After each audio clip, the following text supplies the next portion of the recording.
welcome to Happy Foot, Sad Foot, your LAFC gateway drug and the only LAFC podcast that pre-records its intro because one of the hosts has food poisoning. I'm Travis Hellwig, and if you're listening to this, I'm not in the recording studio, but Darren and Vince are. They're about to say their names and the rest of the intro. I do more later, but this is me and starting the show. Now you guys go. I'm Vince LaRosa. And I'm Darren Miller. Welcome to our preview episode of LAFC's MLS match versus Kansas City on Saturday, October 5th at 5:30 p.m. at Children's Mercy Park in Kansas City. You can watch it on MLS Season Pass on Apple Plus TV. Apple Plus TV? Apple TV Plus? Yeah.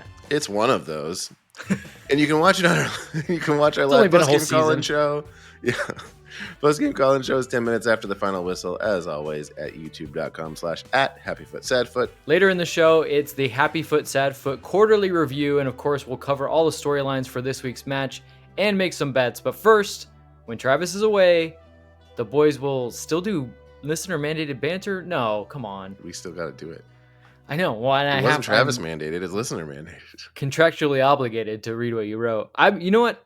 I am actually legitimately upset that Travis is not here. And it's not because I really enjoy his takes on soccer. I wanted to hear about SNL. That's true. Yeah, that's a bummer. No one will ever know. Like, I legitimately waited this entire time because I was like, I could ask him at any point, right? But I was like, but I want it to be fresh when we do the show. These are the kinds of things that I sacrifice this is why this is hard. Yeah. For our listeners / viewers. And then you guys Travis, don't understand how strangely skewed this friendship is. Yeah, we actually try to avoid each other at all costs, other than doing the show, so that we have proper ammo for jokes and banter. Not that it shows on the show. That's not meant to be overly confident about how it ends up coming off. Yeah. And sadly, we don't seem to be any more interesting and or have done any cooler stuff. It's not like we have stuff in reserve. Yeah, life is fairly monotonous when you think about it. But to be fair, I blame LAFC because literally we've been playing Saturday and Wednesday since the beginning of time. What are you going to... There's no time to... It's like, I have 5 minutes until a meeting. You're not going to do work in 5 minutes. You can't start something. You finish an LAFC match and then it's like, there's 2 days till the next one. I'm not going to go on a trip. Yeah, like when people want to hang out, I'm like, there's an LAFC game on Wednesday. They're like, it's Monday. I'm like, yeah, but it's just, I can't. You got to catch up on sleep.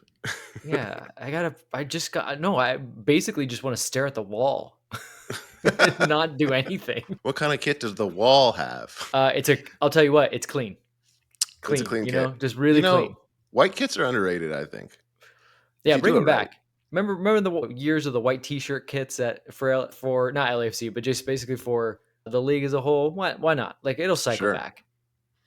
I really liked the YouTube white. The fact that YouTube was the sponsor made it look like it was like a weird static screen kind of thing with the like white and gray. I don't know what it was meant to be, but I liked those. Most people didn't, I don't think. No, it grew on me. What was the story? It was the street by street kit, right? Because it was supposed to look like asphalt concrete. Oh, that's what it was? Concrete. That's right. Yeah. That's not what We've come a long way. That's not what it was. They did the design and then they were like, now let's tack on a story. They're like, sorry, I don't want to ruin. I mean, I will say this archive kit that they're doing, I think that's more of a cohesive story. But most kits that come out, not just LAFC, I want to say around the world, they do a kit and then the marketing team gets together and it's like, what's our story? And so that's what they do. And they lean into some pillars and they just tack it on and go, yeah, you see what we see, right? And everyone just goes like, maybe. It's like the best example of that is like the San Diego logo. Where they're like, here's why this is great. And we're like, come on. I love that people were like, well, maybe like if we say we don't like it enough, they have enough time to change it. And you don't realize like the many millions of dollars of merch that that's already been made for like a launch. And you're like, or maybe we just have to wait a couple of years and then we can get it's like you guys don't understand. We really didn't expect people to dislike it this much. Yeah. We really committed. Yeah, no one ever put something out thinking like, hey, there's a very good chance they might not like it. That's why when you release a logo, it happens every time with any company new logo. You got to do a fake one first. You got to release one that you're prepared to axe or move forward with if the no matter which direction the unexpected reaction goes in. So you release a thing and then you're like kind of vague about it. You're soft about it. We're kind of like soft launching it. Maybe you let it leak. That's really the best way to do it, is let it leak. Then you get the reaction. Then if people like it, you're like, oh, too bad it leaked. Well, here it is. And it's good. If people don't like it, you can be like, that's not I don't know what you think is leaking. That's not our logo at all. I remember like every year, Easy. like, the jersey would leak at some point, right?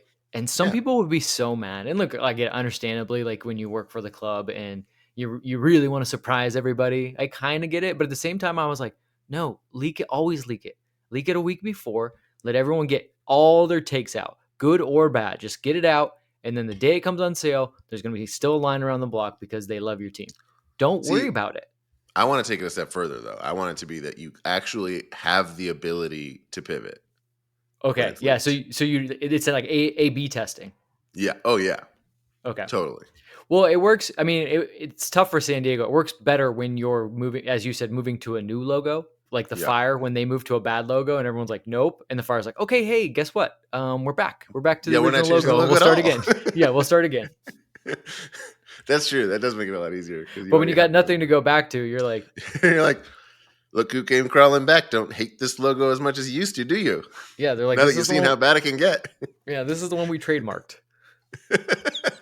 So you're stuck with it. That's funny. All right, should we do the show? Yeah, we did more than our prescribed need for mandated banter, I think. You're underestimating how way over we usually go. That's true. And let's be fair, there will be more banter throughout. This will not be as always a full soccer show episode, I think. Yeah. Yes, we do have. I'm very excited about our Q3 review. If you're following along, I believe we skipped our Q2 review, which I guess would be our mid-year review. Yeah, the fiscal year at Half El Safo works very differently than most companies. So, and sometimes but a lot has happened. Yes. But before that, we need to get to storylines. All right. Well, as the most casual sicko of the sickos on this show, I'll never miss a match. But I'm also a soccer simpleton with a nice, overwhelming, anxiety-inducing life outside of all this that I'm busy living. So I know I'll never be able to do my own research like my friend Travis, the human LAFC crazy wall, and I don't have an entire soccer lobe in my brain like my friend Vince, the original soccer head, medically speaking. So I'm lucky enough to be here each week and hear them break down the most important storylines of every match. And I know that even if life gets in the way of me even changing anything about this intro at all, let alone doing or knowing anything else that might be useful, I can at least hit record so we can all enjoy every match so much more in a segment we call Storylines.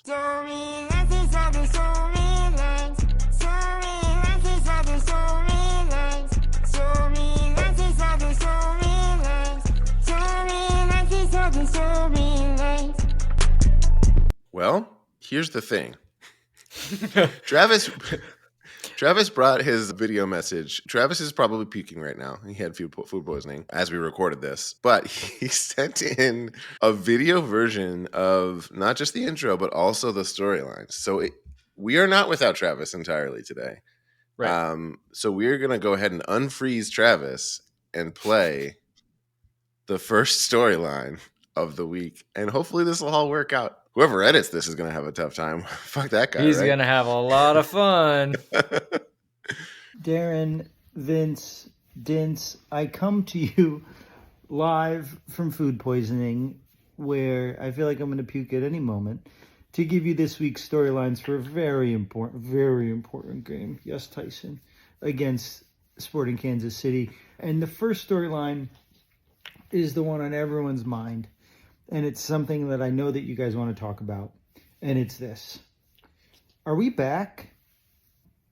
We were on a 3-game winning streak. We won a cup. The team seems energized. We're just figuring out ways to win games. In the past, it felt like we were figuring out ways to lose games. I want to ask you guys, one, how confident are you that this new style of LAFC with Kiki Oliveira playing the entirety of the field while Matty Bogusz stays more forward is part of what's working? Do you also think that we've figured out how to play with Giroud? And also, do you think that this is going to last? So that's the first storyline. Now it's time for me to burp and make the next storyline. All right. Wow. Well, that was a lot. Okay. Yeah, I thought when he said he was going to send storylines, he was just going to be like, Vince, ball go and net sometimes. LAFC good? That would have been But if I sent the storylines. but in bed, he felt well enough to give us an opus. Are they all like this? Should I have? I'm kidding. God, um, there was multiple points that I feel like I have to answer. Is LAFC okay? And here's what I think. That game was exponentially better than most in this last run of form, despite the fact that the game previously they literally won a trophy. That game was absolutely horrid to watch. While this was a lot of fun, there was fun things, as Travis alludes to. Kike Oliveira playing in a weird wide position where he can help out defensively. He can be in the mid block to help turn the ball over and get right into transition. And then he has enough speed and enough energy to get all the way forward, and also allows Bogusz to like sometimes be a winger, sometimes be a midfielder. So that was I legit thought that was very cool. But I don't think you can say LAFC is back because they couldn't finish. They scored 1 goal. Okay, maybe they scored 2, and the referee was kind of a jerk. But they probably should have had 3 or 4. And Kike Oliveira being probably one of the most guilty of those with that weird, I don't know what that header was. Like, honestly, he could have just kept running forward, let the ball hit him in the face, and it would have gone into the back of the net. But yeah, so short of doing that, yeah, they're not back. I will say I did think Giroud was a lot more involved. He was coming short a lot more. He was doing a lot more things. So that was definitely part of it. But long term, even with scoring goals, they're still playing in a style that like there was a little bit more possession, but like it's very transition heavy. And I don't want to get too far ahead of myself, but if they play a team like a Columbus Crew in the final, I still think they're going to find things difficult. So I don't know if that's your estimation of being back. Is back means like we win MLS Cup, or back just means we're pretty good. I think they're pretty good. I don't know if they win MLS Cup, like playing like this. Yeah, I mean, I think I agree with that. I agree with that last match, besides the finishing, did look better. I think they've been on a streak now where they're finding ways to win, and I do think they're heading in the right direction. Like, it does feel like they're getting better, so I feel good about it. And I feel good about it because these next few matches are not going to be heavy competition. So they actually have an opportunity to keep improving at the pace that they're improving at, which normally at this point of the season would be a problem, that pace. Like, they somehow found a way back from the trenches that they found themselves in. But normally it would, at this point, it's like you got to bounce back and you got to figure it out. Like, we've had the whole season. This shouldn't be like a preseason situation. Yeah. That's where they are. But they kind of happen to fall into this weird luxury where they can keep doing that. And then I think unless the trajectory changes, they will be in the place we need them to be to make the playoff run we want them to make. Yeah, I mean, I think what's interesting about watching the game, and for people that are like, well, I mean, what other ways would you feel like they're back just by watching that one game? I always think I think the game, honestly, the game dictates it. Like when you're watching a game, and I don't know how you felt about watching that game, Darren, but like there's a natural rhythm and you can kind of feel it. And the games before that, like there was all this like start stoppiness and like really choppy play, and they just weren't getting, despite not scoring goals against St. Louis, like there was a lot of moments where there was like these long, like flowing movements. And it always makes me think to a reporter asked Xabi Alonso when he's the coach of Bayer Leverkusen, who won the German title last year over Bayern Munich, who had won like, I think the last 10 years. So it was a big deal. And he's a new coach, although he was a great player when he played. And they said like, how do you know it's going well for your team? And he's like, during the game, like every movement or pass or dribble, he's like, if I say, I'll say like good. Like in my head, I'll say like good. And he's like, and I feel like if I'm saying good enough in my head, I think my team's playing well. And I was like, oh, kind of a cool, like at first I was like, oh, is he just skirting the question? And I was like, no, I mean, like legit. That's kind of like, that's a good way to watch games. Yeah, that like you can kind of feel the momentum, and especially again, I mean, I sat in Travis's seats, you've sat in Travis's seats. They're pretty close to the field. The coaches are even closer. I don't understand how they understand so much. I mean, I know they have high up cameras, but like you can't see tactically what's going on. Yet I never thought about that. You get seats that are like too low or too close to the pitch, and you're just like, how can I really understand what's going on? And the coaches who need to know are in a way worse angle. Yeah, I mean, you're fully invested. I think you get more of the energy and the pace, but then what you don't get is the full picture. but yet somehow all these coaches do it. So I don't know. I wanted to share that because it just got me thinking. Because this last game, legitimately, I know that we did the post game and like a lot of fans were kind of upset because there wasn't as many goals scored, and I'm with you. But throughout the game, there were so many moments where I felt like I was just repeatedly going like, "That's good, that's good, that's good. Ooh, that's nice, good, good, good." And then they would like fail at like the last moment. But I feel like the stretches that I could get to where I was like, "Good, good, good." I don't even think I could put like 2 or 3 goods together, despite beating KC to win the trophy that other game. Like it was really tough. Interesting. Yeah. I think my version of that is I find myself, and I annoy myself because I do this like when I'm live at a game. So I'm doing it like with someone. But I find myself often going like, okay. Right. As in like, I like this idea. I like where this could be going. But just that, just saying yes or good is, I think, much easier to hear. But you should still do it audibly, Darren. Like, No. it also reminds me kind of, I think it's Austin Powers where he's like photographing. He's like, yes, Yeah. no. You just start yelling. Like that's what we should call it. The Austin good. Powers method of watching soccer games. That is great. That's exactly what it is. Done it. Wow. Okay. Everyone try that this next game and report back. Yeah, try it. See if it works. Let us know. Okay. Next storyline? Okay, next storyline. Wow, incredibly insightful stuff from Darren and really dog shit nothing from Vince. Our second storyline is this, and it's one that I think is sort of in the back of everyone's head, but could be really cool if it happens. And it's, will Denny Bouanga win the Golden Boot? He's 3 goals behind Christian Benteke in DC. DC United is now basically only playing, I think, to get Christian Benteke goals. We have a game in hand, and Denny Bouanga is known to score in bunches. Do you think he can catch Benteke at this pace, or is this a dream that we need to give up a la the supporter shield? I'll hang up so I can listen. The I'll hang up so I can listen is classic. Great bet. So I believe it's 19 goals for Bouanga, 22 for Benteke. Yep. As Travis says, Benteke has one less game. They are playing. I mean, they have a remote chance of making the playoffs. It's weird. So DC in the United? West, so in the West, every team is eliminated, but Austin still has an outside chance of getting into the playoffs of the teams that are not currently in a playoff spot. Right. Austin still has a remote chance. In the East, every single team is still in play except for one. I believe it's our good friend Kellen Acosta in the Chicago Fire. Yeah, tough one. He had a nice little parting gift to himself in the last match. Yeah, I mean, Kellen won MLS Cup, and he probably got paid very handsomely to be in Chicago. And it's a good city, good food. Great. So he does have something to play for. The food? Yeah, play for the food, baby. You're saying Benteke has something to play for? No, I was saying Acosta has something to play for. Play for his money. No, Benteke. Yeah, Benteke. Money. Right. Yes. It's a job. I forgot.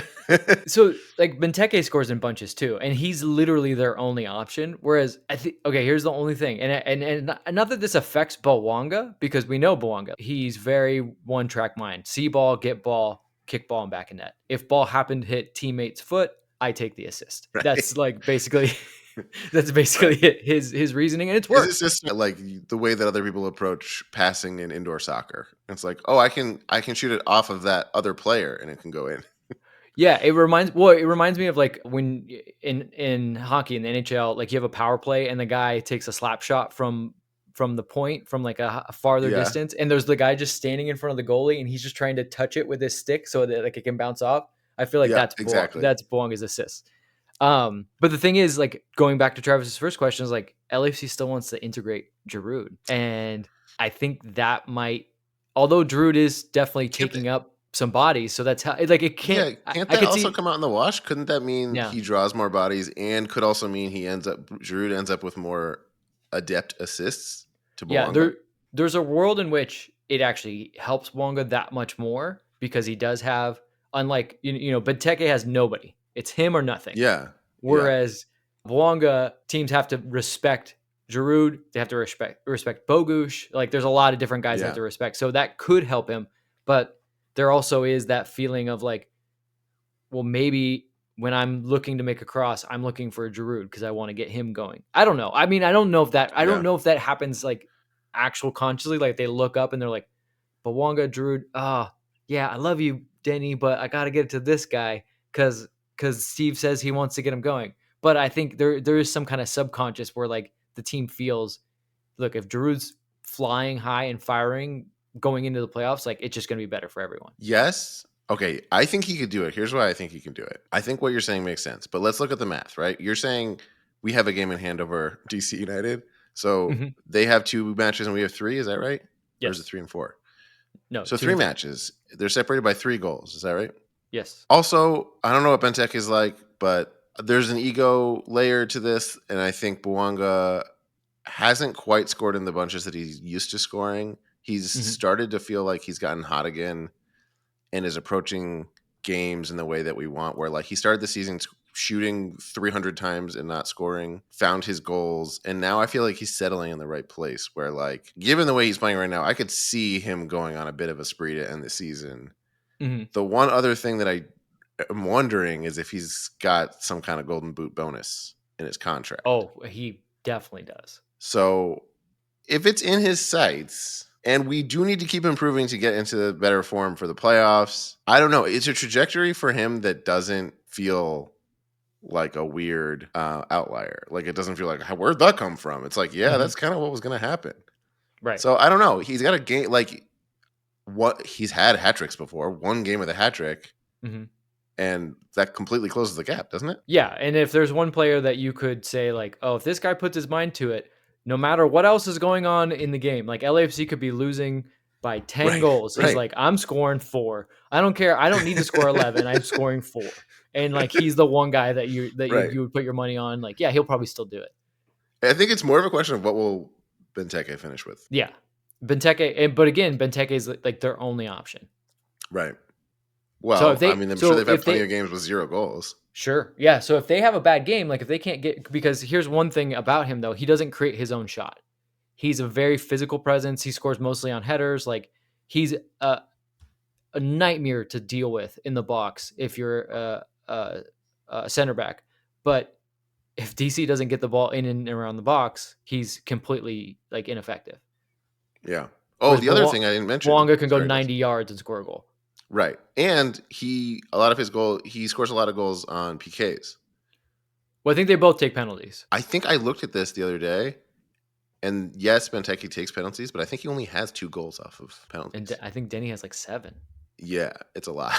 Yeah. But I don't think that's a knock against him because he creates those penalties a lot. Sure. Well, look, and you still got to score them. So right. Yeah. But yeah, I think given that we have Giroud now, I don't know that, and all of our other weapons, I don't know that Bouanga's definitely like the go-to guy taking that shot, even if it's someone else. Like if my memory is right, they probably have like whoever drew the foul usually takes it. I don't know. Or is it usually? Well, yeah, I will say this: in the game when they thought they were going to have a penalty, it was clear Bouanga was taking it. Like Giroud didn't even. It wasn't even like there was not even like a debate. There was nothing. Like Giroud was still talking to the referee. Bouanga had the ball, and then when they thought they were going to take it, Giroud just took his spot outside the penalty area, and it was like no big deal. So Giroud understands where he is in the pecking order for taking penalties. That's another way that he could get there. Yeah. All right. I'm looking for it. Okay. Travis. Storyline number 3. Yes. First of all, I want to apologize to anyone with that thing where you can't hear people chewing. My dog is licking his paws quite a bit. So if you hear licking, I don't know what to tell you. Just skip ahead by 45 seconds or whatever. Final storyline. Game this Saturday. SKC, we just beat them. We just beat them in humiliating fashion. Their team spirit is broken. Just how much do they want revenge, right? Does this game actually matter to them? We're playing them at their home this time. I'm curious what you think their mentality would be and what our mentality would be going into this game, because it's complicated. We know we're a better team. We just beat them when they played a decent game. We saw that they were better than we thought. He's still licking. Listen. I got him to stop. I can't handle this. But do we think, feel nauseous. What do you think? What's going to happen, Vince? What do we need to know about SKC?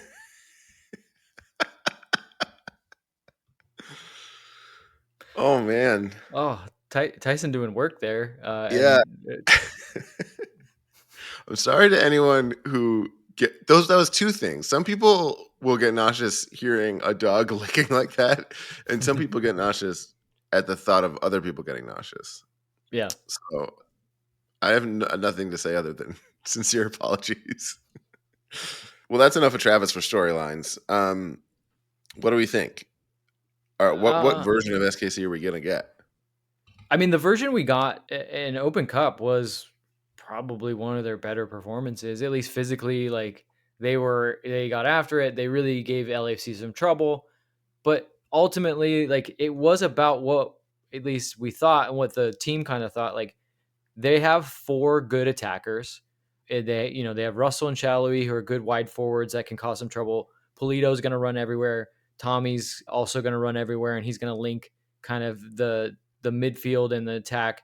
But besides that, like their midfield is okayish. Their defense not great. Their goalkeeper can be very good, but I mean, let's be fair here. LAFC like turned them over a lot, had a lot of chances to see how good Millier was, but didn't really ever threaten except for the times they actually scored.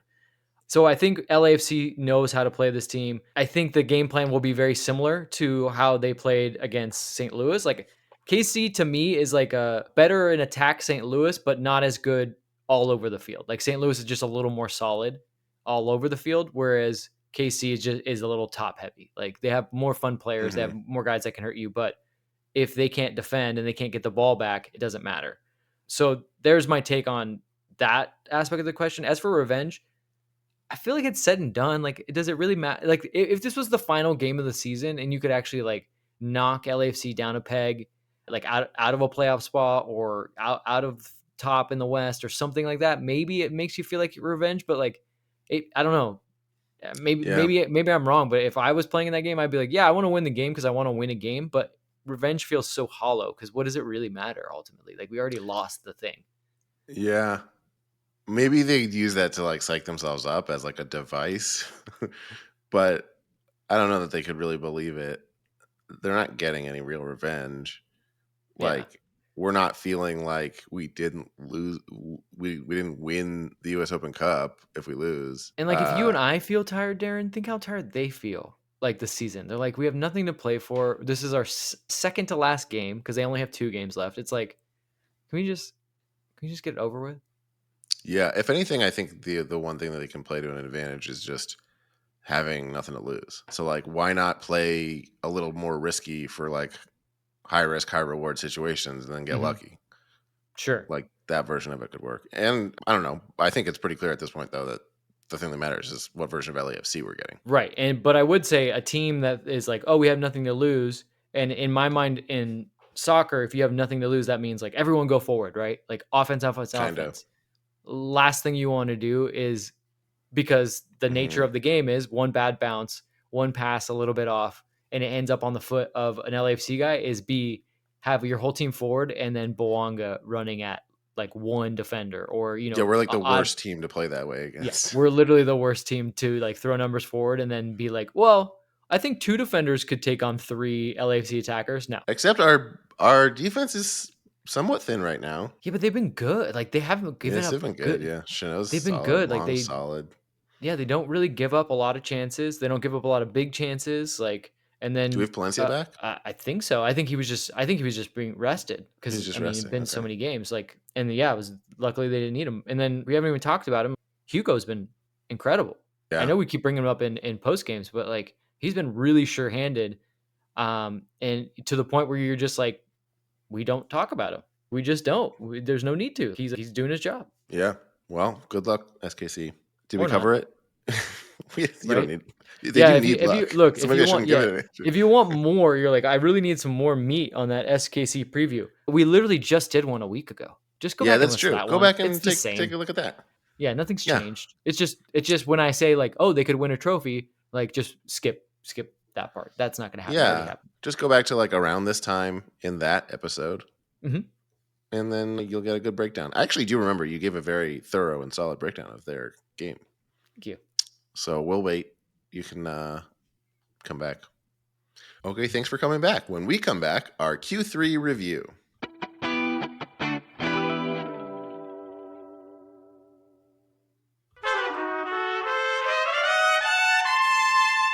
And we're back. Here at Happy Foot Sad Foot headquarters, our success is driven by a relentless focus on quality and continuous improvement, and we're constantly striving to raise the bar and exceed our customers' expectations. We believe that numbers never lie, and if we stay accountable and take ownership, if we celebrate wins but don't get complacent, if we learn from failures and mistakes and focus on the big picture, small wins can lead to big victories. Now that we've made it through Q2 and Q3 of the MLS season, it's time for the official Happy Foot Sad Foot quarterly review. Last time we did this was after what we're calling Q1, when we were bad. I think we just turned things around. We won the 2 matches in a row before that preview. We did it on a preview pod for the May 15th St. Louis City match. So we had 1-2 after being in the doldrums for a while. Okay. After that, we went on to win that match and the next 5, and then ended up losing only to Columbus between then and beating Seattle in the U.S. Open Cup semifinal not long ago. Of course, we lost to Columbus twice, and one of them was Leagues Cup final, but that doesn't count. We got a trophy now. It doesn't matter. Because it's a cash grab tournament. We've gone over this so many times. It's a cash grab tournament. Capitalism gone wrong. Yeah. It's absolutely a U.S. Open Cup is the Revolutionaries Cup is really what they should call it. Since it's been around since the American Revolution, because that's where the history really is. It's the U.S. Open Cup. Anyway, this review comes in a somewhat similar situation in that we have now just finally turned things around after being in another ditch that we dove into immediately after beating Seattle. Mm-hmm. So we've won the last 3. So we're kind of out of in all competitions, those trenches. Mm-hmm. So this is interesting. I feel like a lot has happened. It's been a roller coaster. The first thing, so this is us reviewing how we started this season. We reviewed it once before. We started the season with a number of predictions and long-term bets. The first is the LAFC Fantasy Draft, which we do every season. We each drafted 4 LAFC players to our squad. Whoever's team of 4 has the most total goals for LAFC across all competitions at the end of the season wins 1 free bacon-wrapped hot dog outside the stadium. We keep a tally throughout the season so we can trash talk with each other accordingly. Those hot dogs do, the one twist is that Bouanga is off the market. Right, which this makes year, this there was another interesting twist. still, because if anyone had Bouanga right now, there would be no point in doing this. Exactly. This year, there was another twist, which was that we went ahead and did the draft this year without Travis because he wasn't here. So we made him auto draft. Right. He was allowed to replace 1 player. We called that no quorum, no decorum. Live from the Kia Forum. I don't know. So we had him draft Aaron Long. He came back and swapped Aaron Long for Antoine Griezmann. Then during our Q1 review, the whole thing blew up. So here's what happened. We were reviewing our performance thus far, and Travis, he had Ryan Hollingshead, Ilya Sanchez, David Martinez, and Antoine Griezmann. At the point of the Q1 review, he had. And we're not goal. counting Antoine Griezmann's goals for Atletico Madrid, which he has been scoring for across the all team he competitions. Still plays for.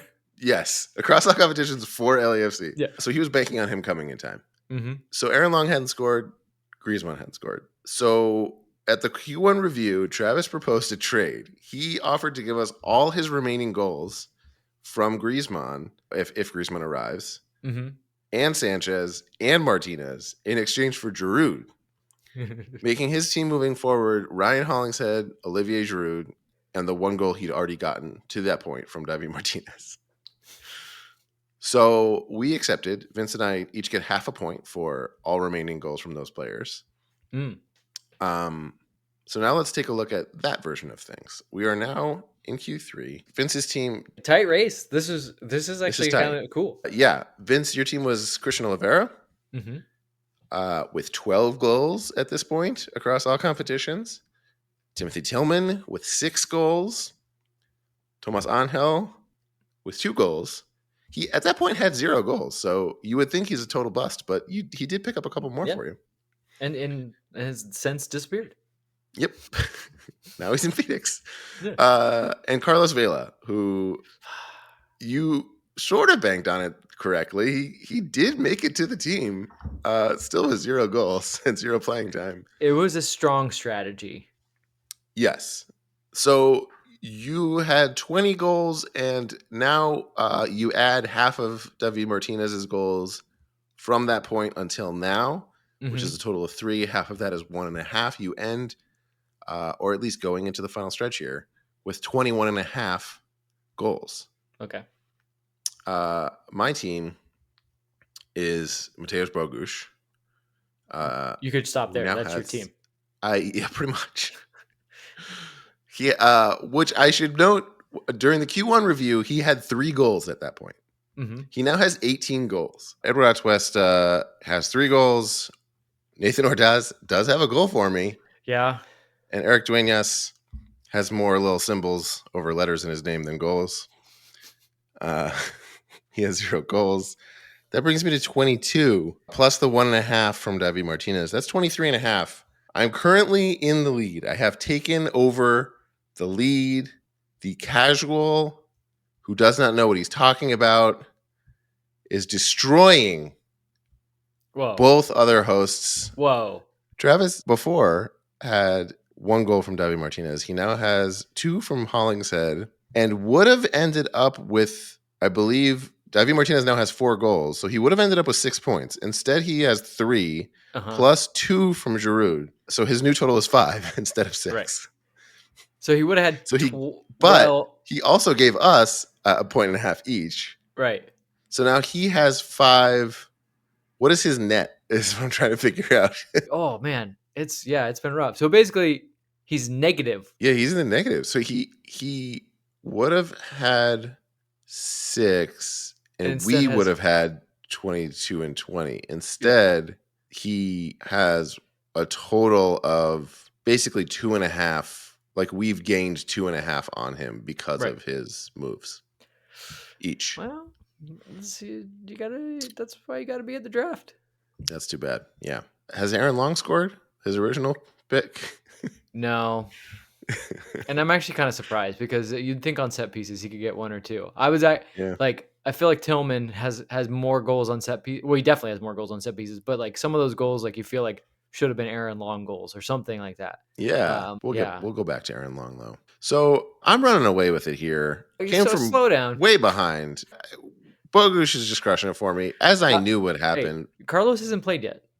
He's gonna score hat. Not yet. Yeah, we'll see what happens. Game of the season.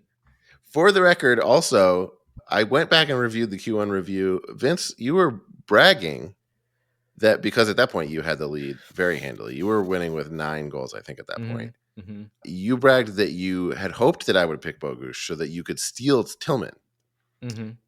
At that point, you had the 9 goals. And then Travis ended the segment saying that the only way that we could avoid Vince mopping the floor with us this season is for Giroud to show up and score a bunch of goals for Travis. Mm-hmm. And I ended that segment just accepting that there's no chance that I could possibly win this. My draft strategy still sound.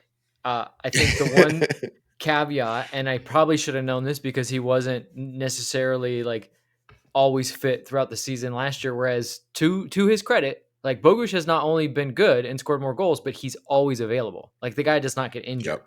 Whereas Tillman he started out hot and then picked up an injury and spent quite amount of time out. And so I think that's where my downfall has been availability.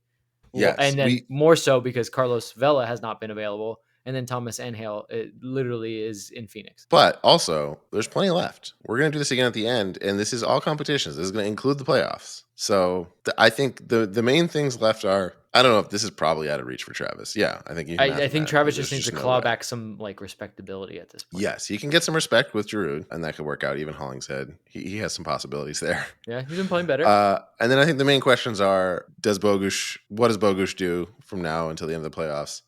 And you've got plenty of guys who can still score. All 3 of those guys can still score for you. Sure. Tillman, Vela, and Oliveira. So I think it's going to be close. No. We'll see what happens.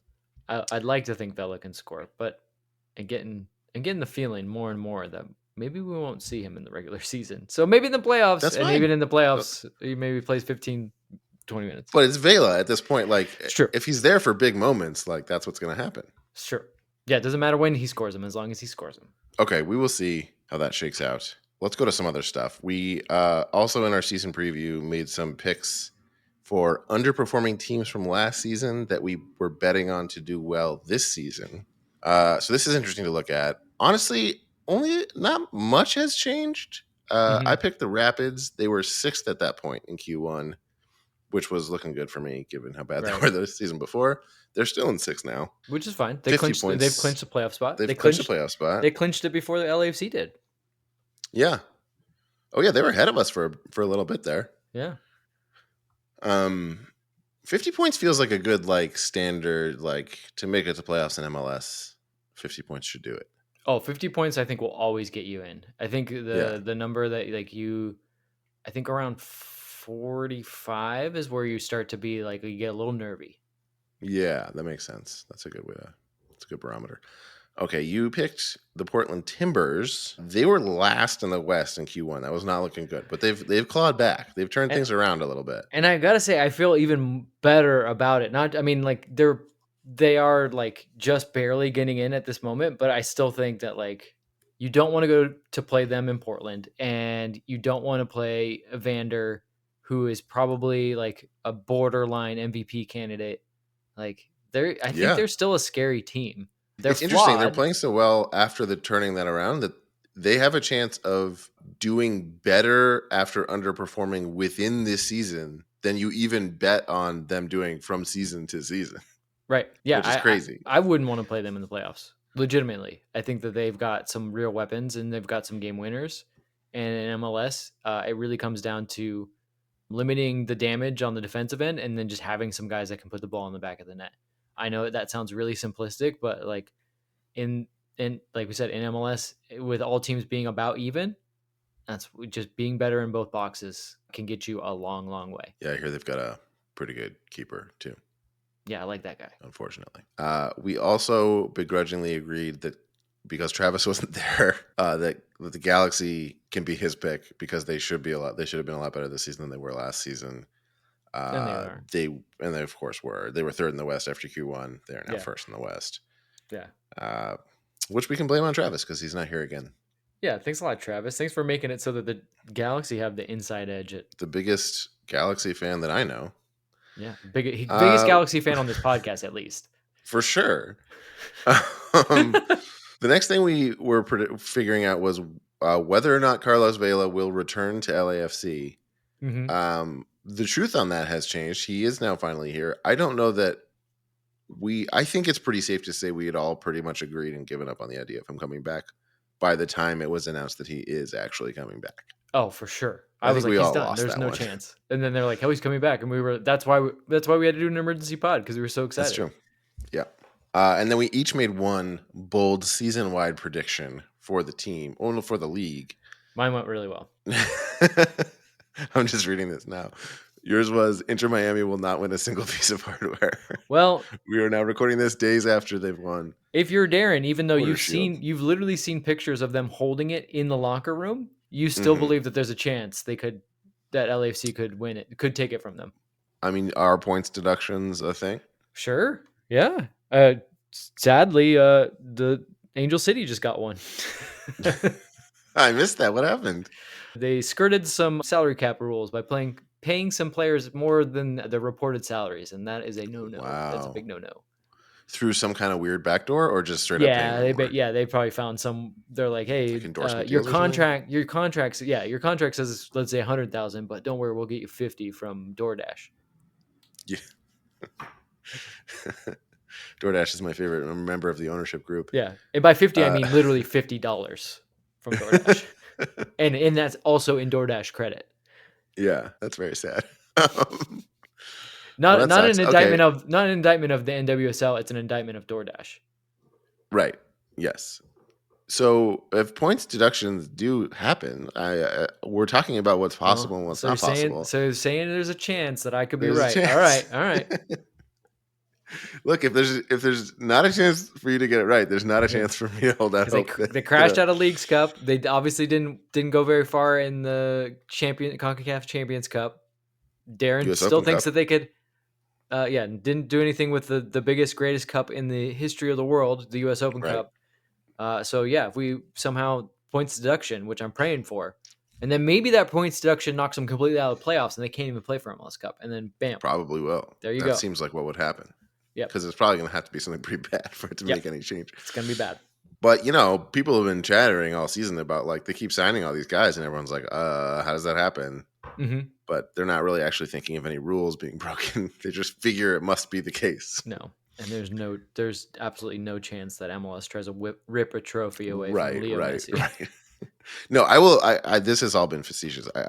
I've done this for like 3 episodes straight now. I guess I'll say, just for the record, I do accept that Supporter Shield is congratulate out of reach.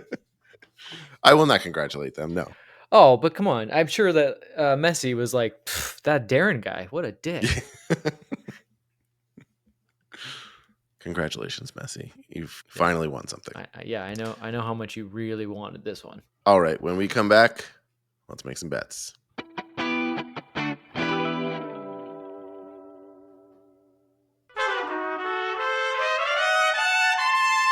And we're back. Now it's time for a segment called Bet It and Forget It. Bet it and forget it. Every week, we end the show with a bet for this week's game. We make an outlandish prediction, something that almost definitely will not happen, but could. Each week, we all put up $5. If no one hits, the money rolls over to the next week. Eventually, by the time someone's weird prediction comes true, they might win a good chunk of change. Our bet pool for this week is now $105. We're over 100. Really want to win this. We hit the hundo. Yeah, I want some real money. Let's go. Yeah, we're doing it now. Oh, I think Travis actually did send in a bet. Should we start with his? That guy again? All right. All right. What is this on my bet? Is that new? Did I fuck up my headboard? I think it's from my hair being wet and the wet ruining the leather. Well, we learn something every day. I have a bet this week that I'm very confident in, and it's this. Yeah, good boy, Tyson. And it's this. Denny Bouanga will take the lead in the Golden Boot race this weekend. That's how many goals he's going to score. He's either going to tie Christian Benteke or take the lead. I didn't say he's going to get ahead of Christian Benteke. I'm saying he will take the lead in the race, which means he could be tied, right? So it's at least 3 goals, and Benteke doesn't score. So that's my bet: is that he gets the number 1 spot. Anything else, Tyson?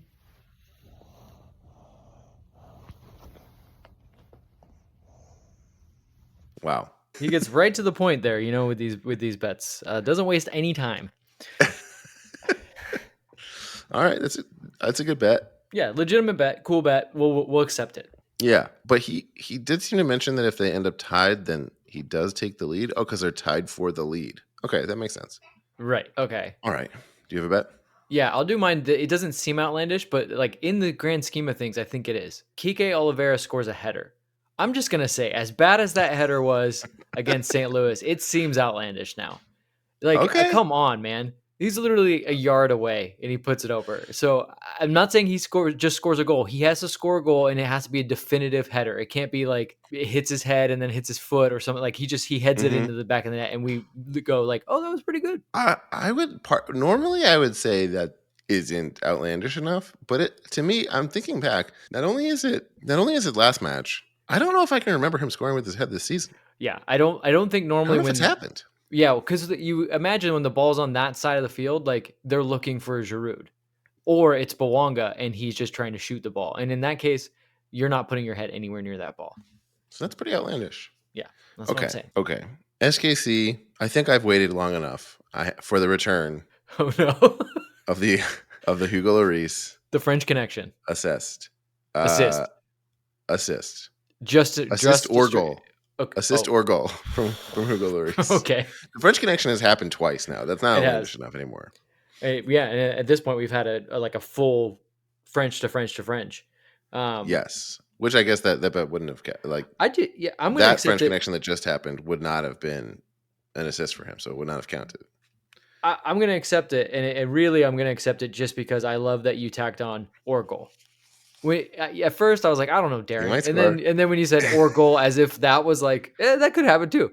I'm like, okay, now I'm in. The reason why I tacked that on is not because I thought that there was any chance of it happening, but because I thought of how devastating it would be on the insanely off chance that it did happen, and my bet was an assist. Oh, yeah. Imagine you were like, he scored and I only said assist. Do I get anything for that? And we're like, no. But not. Also, like, that's crazy. Yeah.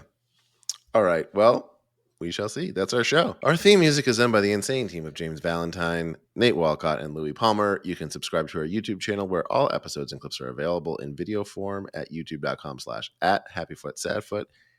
And we're getting close to 1,000 subscribers, so that would be pretty nice if we can get there by the end of the season. Yeah, tell everyone you know. Are a fan and haven't subscribed and would like to, that would be great. If you want to tell people, that's great. You can also review us on Apple Podcasts or Spotify. I think Spotify has like comments now. That's cool. Oh, okay. Follow us on Twitter, those. Facebook, Instagram, Threads. If you made it this far into the episodes and you're enjoying the show, which chances are you are, if you have any self-control, you would have just stopped listening. Right. So if you really like it and you want to show more support, consider becoming a friend of the foot for $5 a month at patreon.com/happyfootsadfoot.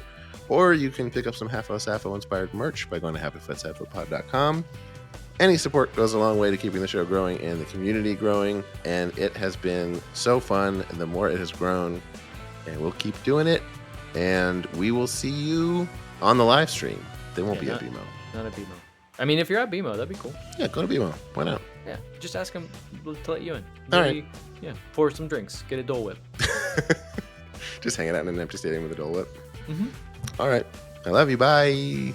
Bye, Travis. You're welcome. Just sounds of Travis puking and Tyson just licking. Yeah, ask him to send in some sound effects of him puking. Yeah. To end the episode. All right. Bye.